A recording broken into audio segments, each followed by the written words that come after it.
Salut à tous, c'est Pang Channel, bienvenue sur cette vidéo qui aujourd'hui va parler de thérapie émotivo-rationnelle. De Ellis, Albert Ellis, vous devez, ça c'est le bouquin, vous l'avez en français donc c'est plutôt cool. Albert Ellis, moi ça fait un paquet de temps que je me suis dit il faut que je me penche dessus. Pour une raison toute bête, je pense que la plupart d'entre vous, thérapeutes, vous avez déjà vu Gloria, cette cette émission qui a eu à l'époque avec trois des grands thérapeutes de l'époque dans les années 70, Fritz Perls, Albert Ellis et Carl Roger. Et la même jeune femme s'est fait analyser, traiter, thérapiser, je ne sais pas comment on pourrait appeler le système, par ces trois grands de la thérapie à l'époque. Et à la fin, elle disait qu'est-ce qu'elle avait préféré, ou en tout cas ce qui l'avait le plus aidé. La conclusion a été que le travail de Pearls est celui qui est ressorti. Avec les années, Gloria a dit que c'est le travail de Roger qui a été le mieux pour elle, pour plein de raisons diverses. Et il y en a un qu'on oublie, c'est Albert Ellis. Et c'est super intéressant de voir comment bosse Ellis sur cette facette-là. C'est quand même très spécifique. Je sais plus, je crois qu'ils avaient un quart d'heure ou 20 minutes. Je vais re-regarder des Gloria, je pense que ça peut être très sympa. Je vous invite à le faire. Et donc, ça fait un paquet de temps, je me dis, ouais, lui, il avait un travail sur le rationnel. Centre mental, hein, je pense que si on prend sur nos années type, on a un Albert Ellis qui devait être entre du 5, 6, 7, ça m'étonnerait. Donc, quête de connaissances, quête de sécurité. Et le travail sur les émotions est quelque chose d'hyper important dans ce système. Donc j'ai pris ce petit bouquin. J'en suis qu'au début, hein, j'ai bouquiné une soixantaine de pages. Il y a quand même beaucoup de choses que je trouve intéressantes que nous on peut récupérer, bien sûr, dans notre réflexion avec l'hypnose, l'hypnosophie, l'hypnothérapie. Euh, en lisant le livre, ça m'a rappelé le séminaire que j'avais fait avec Rasmussen. Vous savez, Rasmussen, il avait créé Provocative Hypnosis. Et le cours que j'avais suivi avec lui en Belgique était basé beaucoup sur quelle est ta première pensée. Qu'est-ce qui amène à ce que tu penses cela? Et il travaille après que sur la création de ta première pensée. Et en réalité, on retrouve énormément de ce process-là. Alors, est-ce que Rasmussen l'avait étudié ou est-ce que, de par le travail en clinique, il en est arrivé à cette notion-là. En tout cas, ça reprend beaucoup d'idées que propose Ellis. Alors, c'est pas que Ellis, hein, c'est Harper aussi, Robert Harper et Ellis. Hein. C'est toujours important, hein, souvenez-vous, quand il y a des personnes qui créent des choses, reconnaître qui a fondé quoi, les bases, etc.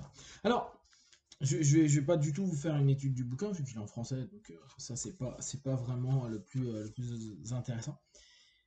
J'aime bien comment c'est structuré. Le premier chapitre, il parle des limites de l'introspection. J'aime bien comment il aborde le sujet. En fait, il est dans un état d'esprit à dire, vous pouvez vous auto-analyser, vous pouvez travailler sur vous-même, vous pouvez faire beaucoup de choses par et pour vous-même. C'est très bien, faites-le, osez et allez-y. Par contre, pour lui, et je pense que les hypnos, on est à peu près d'accord, on peut quasiment tout faire en auto-hypnose, sauf qu'il y a des moments, il sera utile d'aller voir un hypnotiste ou un thérapeute pour se faire accompagner. Parce qu'on ne peut pas tout faire, parce qu'on n'a pas cette distance, parce qu'il y a des moments, on sait très bien, on est en fuite, on est en évitement, euh, où on est même trop agressif dans nos cheminements vis-à-vis de nous-mêmes, donc on est en train de faire complètement quelque chose qui nous dessert. Donc, en fait, il expliquait que dans les livres qu'il a proposés, il y a des personnes qui sont venues à dire waouh, c'est super ce que tu as fait, grâce à ce bouquin-là, j'ai réussi à me sentir mieux par rapport à telle ou telle problématique. Ce qui est plutôt cool. En fait, les bouquins servent de recadrage, et vu que là, c'est des recadrages qui sont très rationnels, les personnes après peuvent driver et orienter leurs émotions. C'est vraiment le cœur de la thérapie émotivo-rationnelle, j'ai vachement de mal avec ce mot-là, TER. Et l'idée, c'est la pensée va structurer l'émotion. Donc, ne plus se faire envahir par les émotions. Alors là, les centres émotionnels vont me dire, comme si c'était aussi simple que ça, comme si en rationalisant, j'arrivais à me calmer et à calmer mes émotions. Et bien sûr, c'est amusant parce que dans l'ouvrage, il en parle, il dit bien sûr que ça va être une des premières critiques qu'on a. Néanmoins, bien sûr que oui, c'est possible. Alors eux, ils travaillent beaucoup avec le self-talk, avec le dialogue interne, avec la sémantique interne. Et c'est intéressant parce qu'en prélude même, dans l'introduction, il te parle de l'importance du mot, du verbe, de la sémantique qu'on va exploiter dans notre dialogue interne. Pour nous, hypno, c'est d'autant plus intéressant. Pour notre travail d'auto-hypnose, bien sûr, faites attention aux mots, aux verbes et l'orientation que vous allez avoir, plus tout le travail d'attention qu'on porte sur notre self-talk et comment on va l'orienter. Alors, ce qui est intéressant aussi, et ça il explique dans le chapitre 1 et je crois une partie du chapitre 2, c'est pas la pensée positive pour la pensée positive. Hein. Cet ouvrage-là, la première édition, elle date de 61. D'accord? Elle a été complétée en 75.